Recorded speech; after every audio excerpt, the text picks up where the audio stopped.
김명시, 묻힐 뻔한 여성 항일 독립 영웅 이춘 지음, 산진이 11번째 122페이지. 이춘, 1963년 부산 출생. 고려대 재학 중 학생운동을 하다 구속되어 집시법과 국가보안법으로 2년 3개월 수감되었다. 구미에서 잠시 노동운동을 한 후 창원으로 왔다. 지금은 학생과 시민을 대상으로 지역의 역사 탐방을 안내하고 역사 교육을 하고 있다. 경남 1세대 활동가들의 삶과 한국전쟁 전후 민간인 희생자 유족 증언을 기록하는 작업에 참여했다.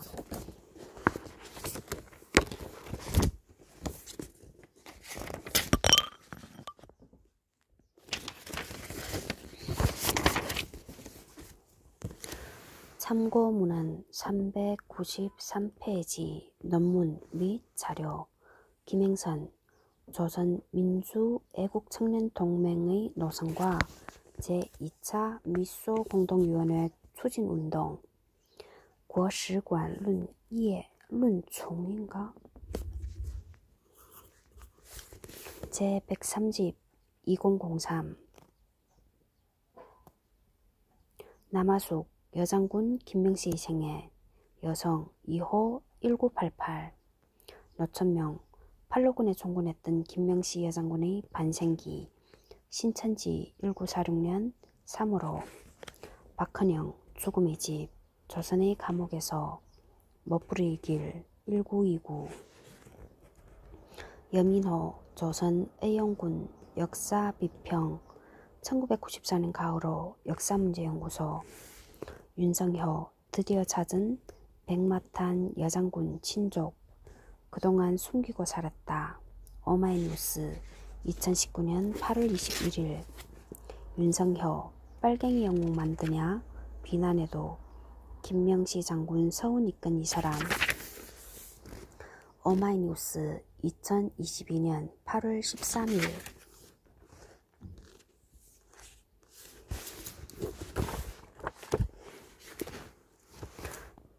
(122페이지) 매일신보 그림 1933년 11월 17일.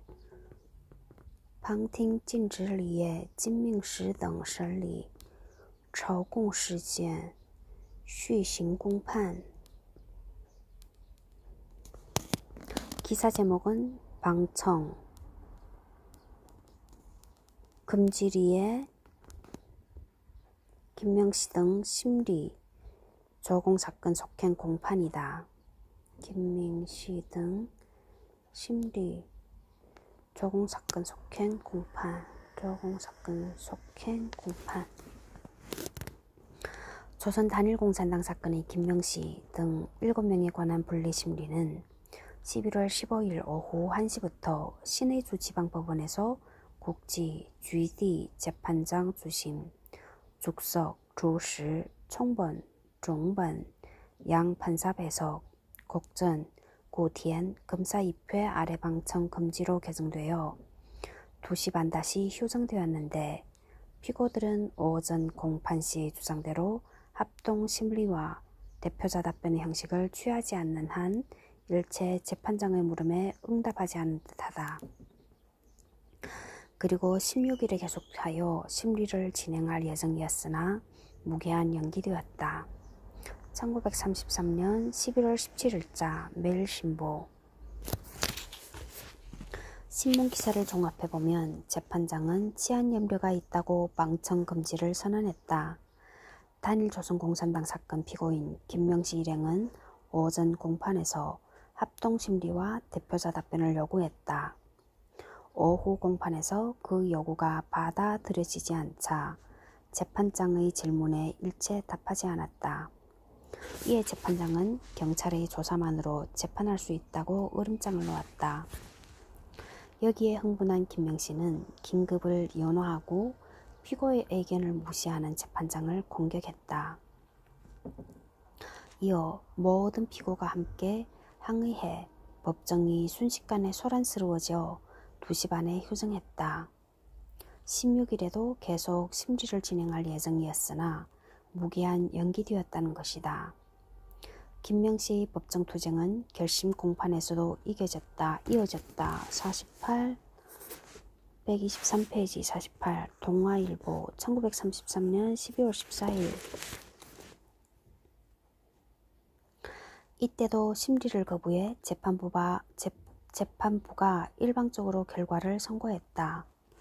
김명씨에게 괘씸죄를 적용했는지 판사는 검사 구형 5년보다 높은 징역 6년을 선고했다.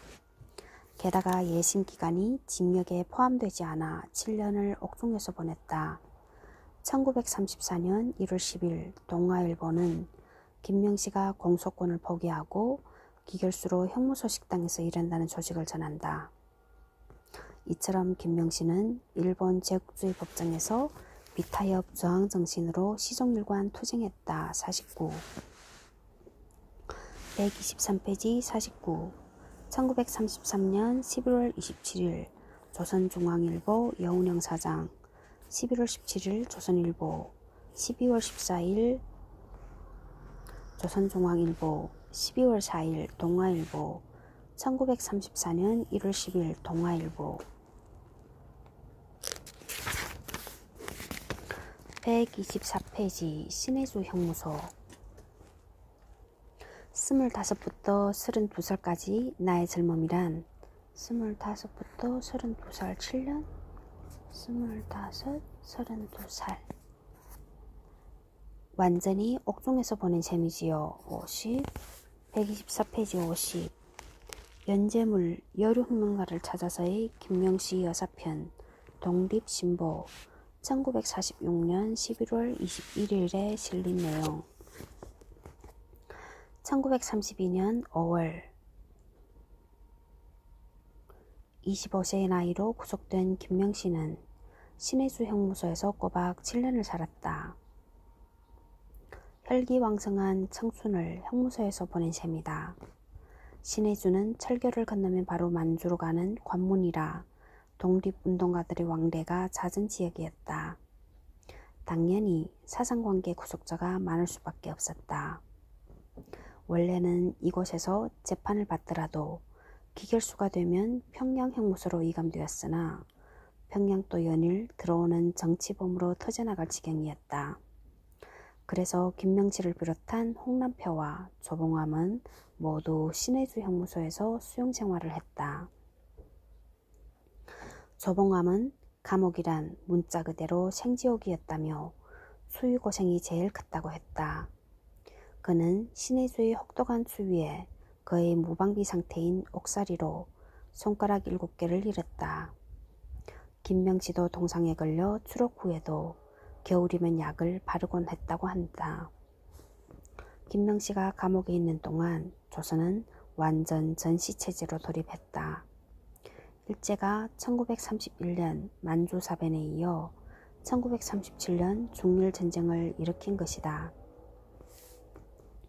조선은 대륙 침략의 병참기지가 되어 일본의 전쟁에 동원할 인력과 군자금, 군수품을 조달해야 했다. 징용과 징발 등을 통해 부족한 노동력과 자본마저 차출로 끌어가자 조선민중의 삶은 더욱 공공해졌다. 1930년대에 들어서자 일제는 자신들의 직접 저항하는 행동은 물론 사상까지 통제하고 감시하였다. 조선의 독립운동을 막기 위해 군대와 경찰기구를 증강하고 각종 형사법령을 제정하여 악랄하게 활용했다.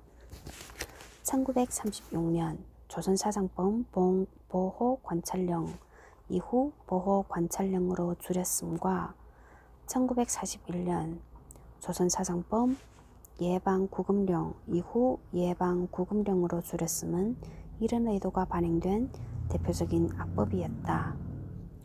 보호관찰령은 치안유지법 위반으로 형을 선고받은 인자들을 추록 후에도 2년간 보호관찰하는 법이었다.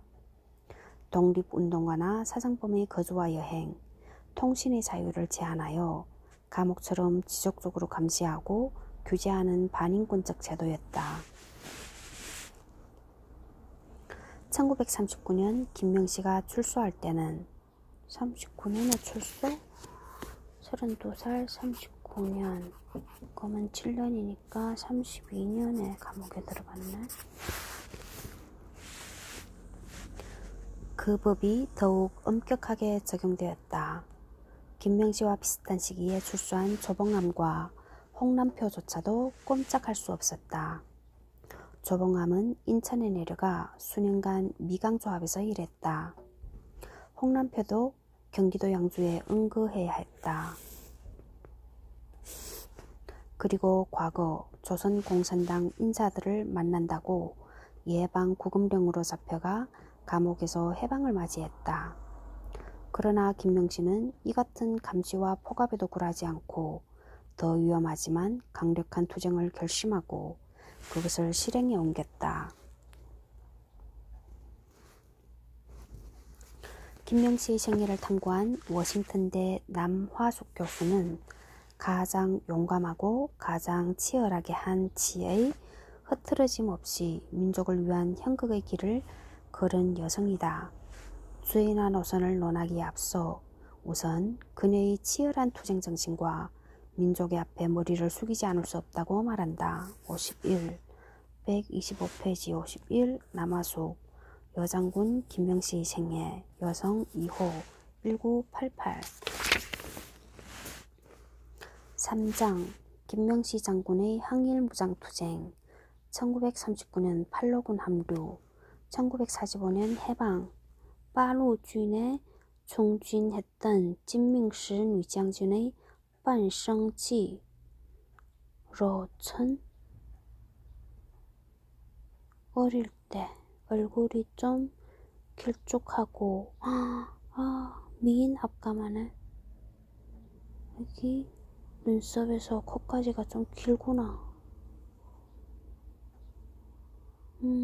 얼굴형은 보기 좋은데 128페이지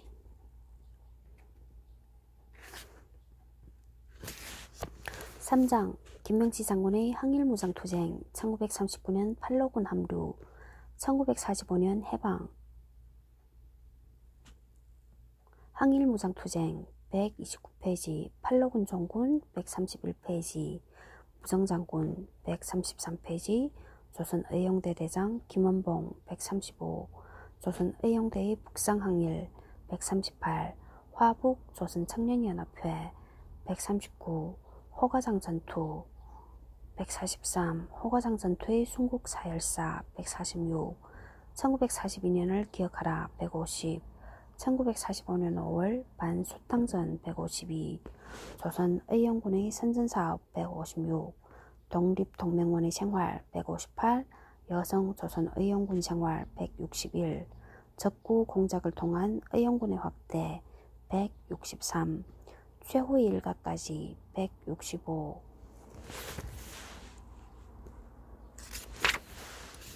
129페이지 항일무장투쟁 독립운동은 빼앗긴 나라의 주권을 되찾는 운동이다. 그런데 일본이 강제로 침탈한 국가 권력을 어떻게 다시 찾아올 것인가? 그것은 제국주의 폭력과 맞설 수 있는 강력한 무장투쟁이 동반되지 않고서는 불가능했다. 3.1만세 운동이 그것을 처절하게 각성하게 했다. 오죽하면 이완용과 윤치호가 만세만 부른다고 식민지를 독립시켜준다면 세상에 식민지는 없을 것이라고 조롱했겠는가. 헌병, 경찰, 군대 등 모든 수단을 동원해 폭력으로 단합하는 일본 제국주의에 맞서기 위해서는 무장투쟁이 불가피한 선택이었다.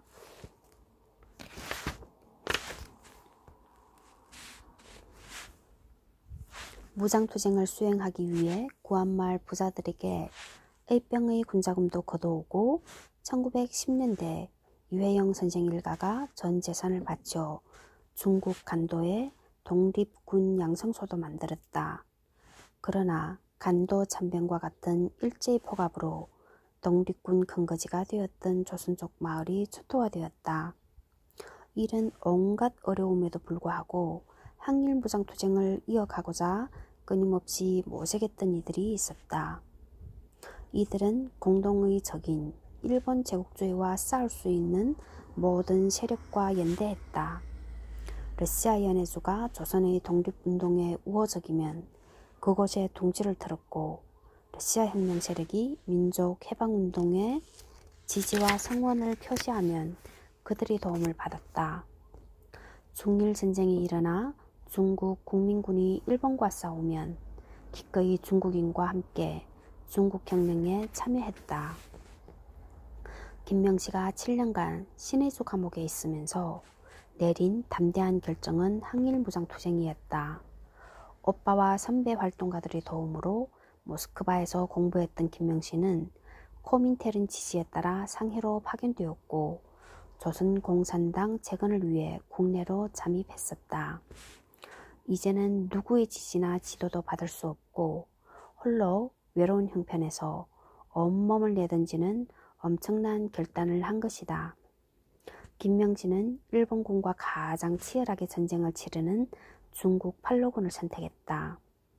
아리랑의 주인공 김산처럼 당시 많은 젊은이들은 조선의 독립을 위해 기꺼이 국제주의자가 되었다.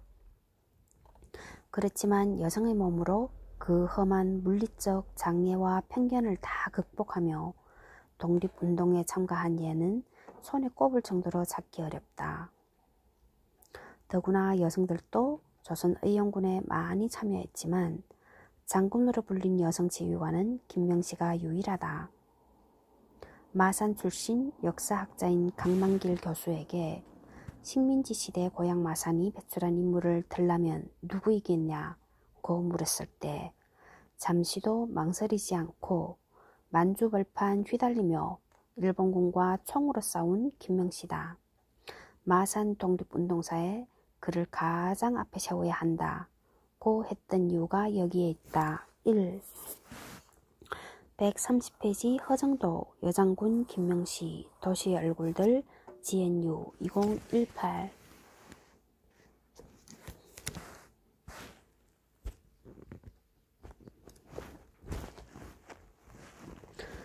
131페이지 팔로군 종군. 김명시는 추록하자마자 중국으로 탈출해 팔로군에 합류했다. 감옥에 가기 전 함께 활동했던 동료들은 고문으로 죽고 일부는 여전히 감옥에 있거나 뿔뿔이 흩어졌다. 출소 당시 오빠 김명성과 박헌영은 감옥에 있었고 체포를 면했던 김다냐와 주재죽은 소련으로 피신했다. 김다냐는 스탈린 정권에 의해 일제 간첩으로 몰려 1937년 체포된 후 다음 해 처형되었다. 주재죽도 같은 혐의로 체포되었으나 처형을 면한 대신 유배되었다. 홍남표와 조봉암조차 경찰의 삼엄한 감시를 받고 있었다. 팔로군 종군은 오롯이 김명시 혼자 내린 결단이었다. 이때 김명시는 중국 공산당에 가입하여 천진, 제남, 북경 등에서 활동했다. 그 지역은 1937년 중일전쟁 때 일본에 함복되어 제2차 세계대전이 끝날 때까지 일본군 점령지였다.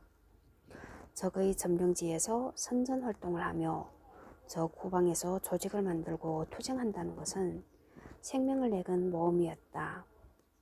김명시가 얼마나 담대하게 독립운동에 헌신했는지를 잘 보여주는 일이다.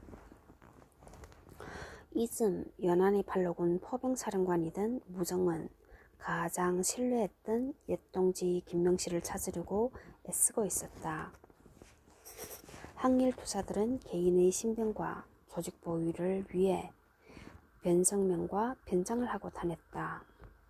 때문에 함께 활동했던 동지끼리도 몇 해 동안 생사조차 모르기가 일쑤였다. 무정은 우연한 기회에 조선 학병 출신인데 팔로군에 탈출해온 병사에게서 어떤 조선 여성이 팔로군에서 맹활약한다는 이야기를 들었다.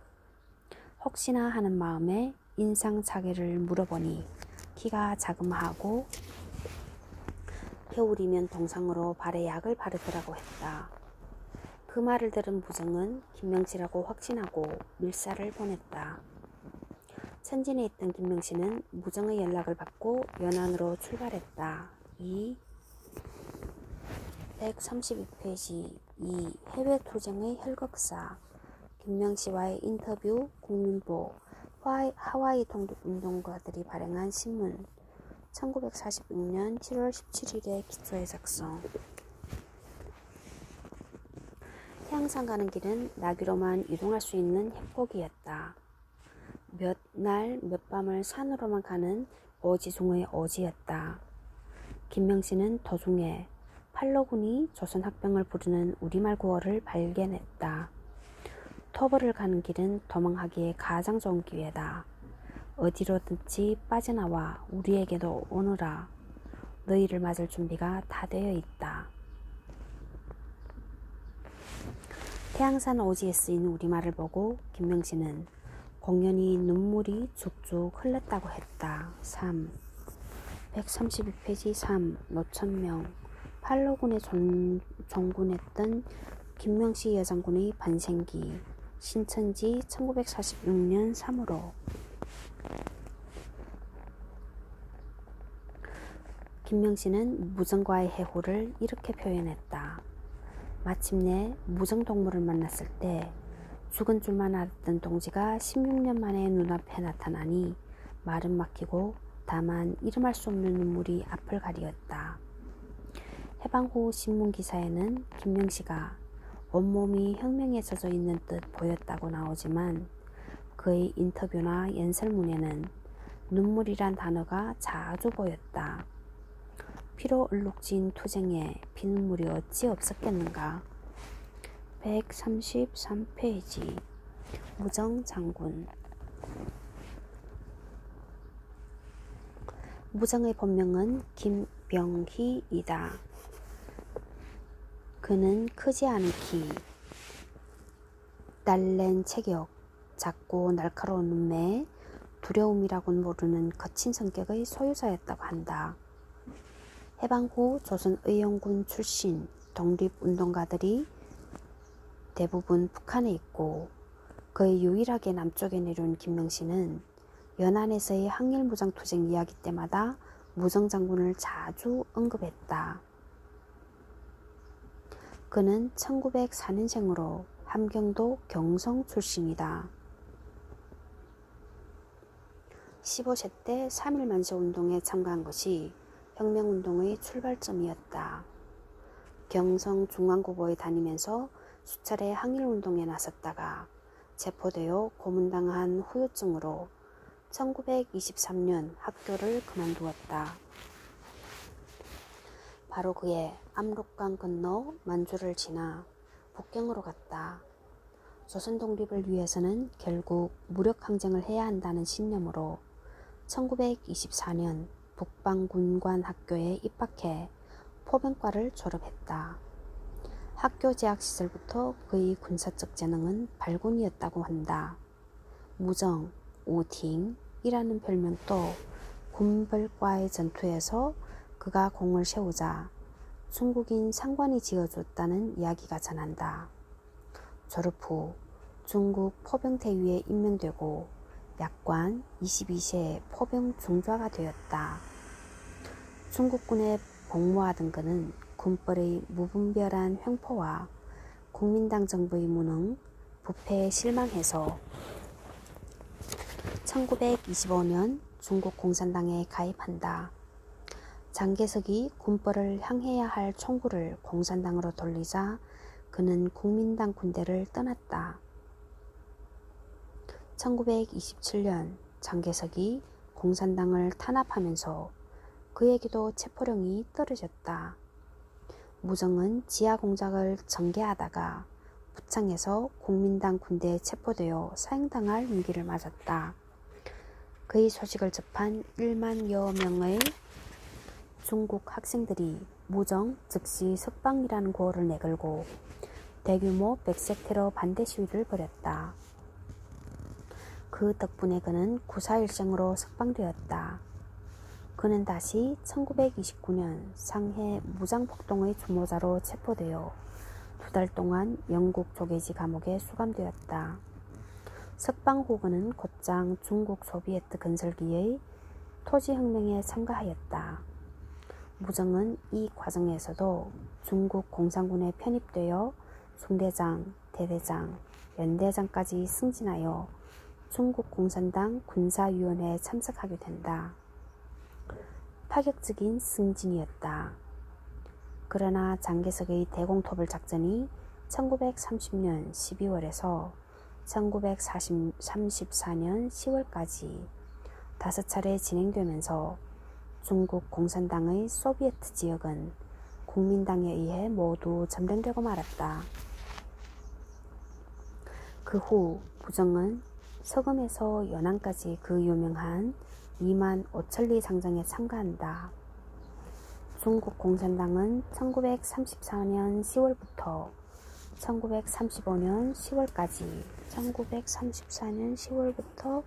1935년 10월까지 370일에 걸쳐 국민당 70만 대군의 추격을 받으며 12,500km를 걸어서 안전지대를 찾아 근거지를 옮기게 된다. 무정은 작전의 총책임자로서 작전 과정에 임명되어 대장정을 성공시켰다. 심한 배고픔 속에 하루도 쉬지 않고 크고 작은 전투를 500여 회 치르면서 감행된 장정이었다. 최초 출발 인원 8만여 명 중에서 대장정 끝에 생존자는 7천여 명에 불과할 정도로 희생이 컸다. 대장정에 참가한 조선인 출신 사단장 3명 134페이지 1945년 12월 22일자 중앙일보 기사. 장태준 동지는 복건성에서 전사하고 양림 동지는 장강 연안에서 적탄에 맞아 희생을 당하고 말았다.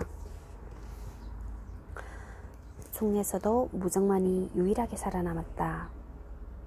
1937년 말 중국 공산당은 일본 침략군과 전면전을 선포하면서 포병대 건립을 결정했고 무정은 팔로군 포병대 사령관으로 임명됐다. 팔로군 포병대는 6개 연대와 선전대 등 1000여 명으로 구성된 부대로 무정은 팔로군 최초의 포병단장이 되었다. 1940년 10월경 중국 공산당은 조선인 민족운동단체를 팔로군 근거지 내에서 결성하기로 하고 그 일을 무정에게 맡겼다. 무정은 1941년 화북조선청년연합회를 창립하고 항일 북상을 원하던 조선의용대의 병력과 함께 조선의용대 화북지대를 창설했다. 1942년에는 이것을 근거로 조선독립동맹과 조선의용군을 만들었고 여기에 김명씨가 함께 참여했다. 조선독립동맹과 조선의용군 뒤에는 화북지대란 말이 붙어 다녔다. 그들은 통일전선을 확장하기 위해 다른 세력과 연합했으나 자신들이 모든 독립운동 세력을 대표한다는 인상을 주지 않으려 했다. 그간 독립운동 무장세력 사이에 있었던 분열을 의식한 태도였고 그만큼 일제와 맞서 싸우는 통일전선의 필요성을 절감하고 있었기 때문이다. 135페이지 조선의용대 대장 김원봉. 김명씨가 출소하기 이전부터 항일무장투쟁을 적극적으로 모색한 이들이 있었다. 대표적 인물이 밀양 출신 약산 김원봉이다. 항일무장투쟁하면 김원봉을 빼놓고 이야기할 수 없다. 조선의열단 단장, 조선의용대 대장이란 김원봉의 이력이 말해주듯이 그는 일찍부터 항일무장투쟁 노선을 견지해왔다.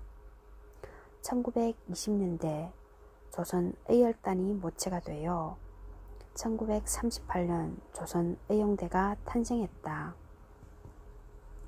1941년 화북지역으로 이동한 조선의용대 주력부대가 조선의용대 화북지대로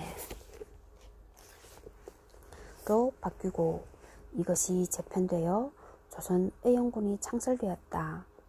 모두가 김원봉이 주도하거나 그 영향력을 크게 받은 무장 조직들이었다. 1919년에 조직된 의열단은 1920년대 암살, 파괴, 폭동, 테러 등의 수단을 반일투쟁의 방침으로 세웠다.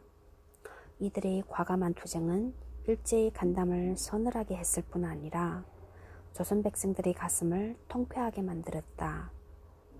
그러나 암살과 같이 제한된 폭력 수단으로는 일제를 타도하고 결정적 승리를 가져올 수 없다는 결론에 도달했다.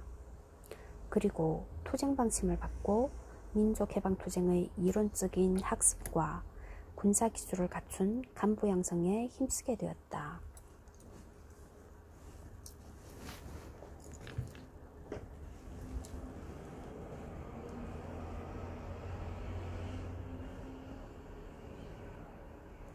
김원봉은 1926년 황포공관학교에 입대하고 졸업 뒤에는 교관으로 남아 간부 양성에 주력한다.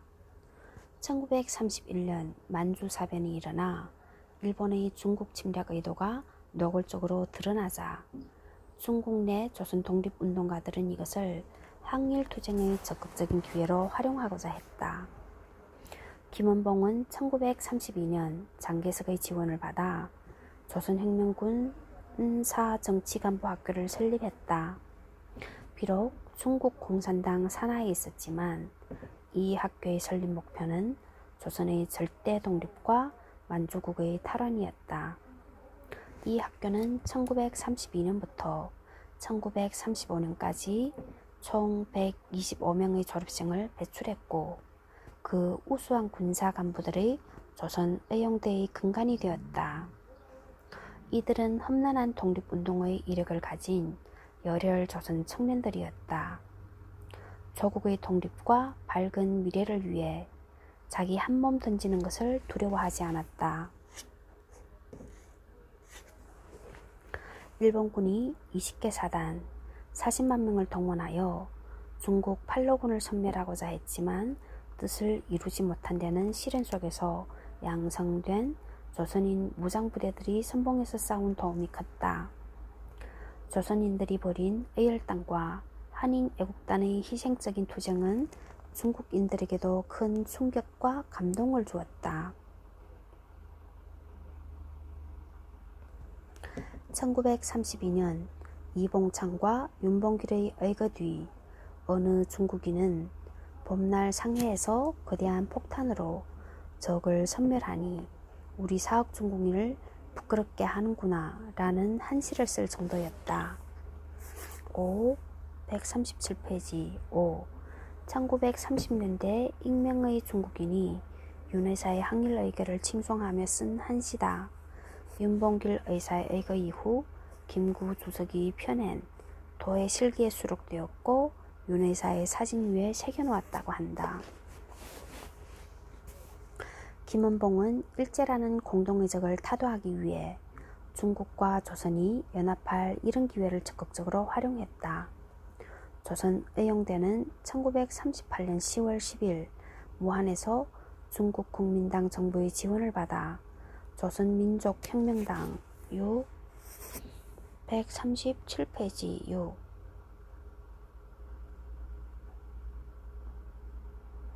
1935년 7월 남경에서 조선의열단, 조선혁명당, 한국독립당, 신한독립당, 미주대한인독립단 5개 단체가 연합하여 조선민족혁명당을 창당했다. 기본 강령은 일제의 침략을 물리치고 조선민족의 자유해방을 쟁취하는 것이었다. 조선민족혁명당은 다음과 같은 3대 원칙에 따라 활동을 개시했다. 1. 고적 일본의 침략 세력을 박멸하고 민족의 자주독립을 완성하는 것. 2. 봉건 세력 및 일체의 반혁명 세력을 숙청하고 진정한 민주공화국을 건설하는 것. 3. 소수인이 다수인을 박탈하는 경제제도를 폐지하고 국민 생활상의 평등제도를 확립하는 것.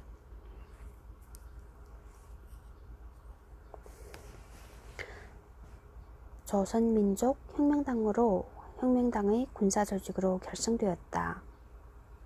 이는 중국 관내에서 최초로 탄생한 조선인 부대로 조국으로 들어와 일제를 동해로 내모는 임무를 지닌 민족해방군이었다. 드디어 정규 군대로 항일대오를 형성하게 된 것이다. 1945년 12월 27일 조선 국군준비대 전국 대표자 대회 축사에서 김명진은 동무들 뒤에는 무정동무와 김일성 동무, 김원봉 장군이 있습니다. 라고 했다. 조선 의용군 총사령관이었던 무정, 동북 빨치산을 이끌었던 김일성, 광복군 부사령관으로 귀국한 김원봉은 모두 당시 항일무장투쟁을 대표하는 지도자였다. 김원봉에게만 붙인 장군 호칭에는 조선 의용대의 산파 역할을 한 선배 혁명가에 대한 깊은 존경이 배어 있을 것이다. 138페이지 조선 의용대의 북상항일. 조선 의용군의 전신은 조선 의용대다. 조선 의용대는 중국 국민군 산하에서 활동한 전지 공작대로서 중국의 항일전을 지원하는 국제지원군이며 동시에 최종적으로는 조선 독립을 쟁취하는 것을 목표로 하는 혁명무력부대이고 정치적으로는 민족적 독립성을 가진 무장부대였다. 조선 의용대가 담당한 임무는 1. 일본군의 정황 및 점령구역 내의 정보 수집. 2. 일본군의 취조 및 교육. 3. 일본 군대에 대한 선전 공작. 4. 중국 군대 및 조중 민중에 대한 선전 등이었다. 이러한 임무는 중국어와 일본어에 능통한 국제적인 조선인이 아니면 불가능했다. 조선 의용대는 중국 항일전과 함께 중국으로 들어오는 조선 동포에 대한 공작, 조선 독립을 향한 투쟁을 전개했다. 대대장 김원봉은 1939년 조선 의용대 창립 1주년을 맞아 부대의 전과를 알리면서 미래에 대한 포부를 밝혔다. 앞으로 우리는 더 나아가 10여만의 우리 인민동포가 있는 화북으로 가고 어제 의용대 전투의 전과를 꼽아서 우리 피 끓는 젊은 동무를 모집해서 적의 무기를 빼앗아 무장해서 만주로 들어가 우리는 조선 혁명군과 연합해서 우리의 조국으로 진입하려는 것입니다. 그래서 우리는 동아시아에서 일본 제국주의자를 완전히 구축하자는 것입니다. 중국의 형제들 같이 악수합시다.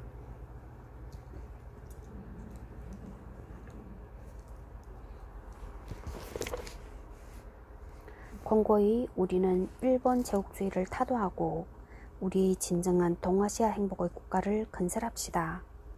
그러나 중국 국민당은 의용대의 화북 진출을 반대했다. 조선 의용대는 국민군 소속이었고 국민당의 지원으로 유지되고 있었기에 그 명령을 따라야 했다. 1938년 일본군에 의해 남경이 점령당하자 전선에서 정치, 군사 공작을 하던 조선 의용대는 무안으로 퇴각했다. 그러나 10월 25일에는 무창과 항구까지 일본군에 함락되고 말았다. 조선 의용대원들은 함락 전날 마지막까지 결사항전의 각오로 대일선전전을 펼쳤다. 병사들은 전방에서 피 흘리고 재벌들은 후방에서 향락을 부린다. 장군들의 훈장은 병사들의 피와 생명으로 바꿔온 것이다. 일본어로 된 이런 구호를 335 무리지요, 벽과 물탱크, 거리 바닥에 쓰며 퇴각하는 조선 의용대의 모습을 중국인들은 기억했다. 그러나 무안 함락은 조선 의용대의 다수가 조선에 더 가까운 화북지대로 이동함은 결정적인 계기가 되었다.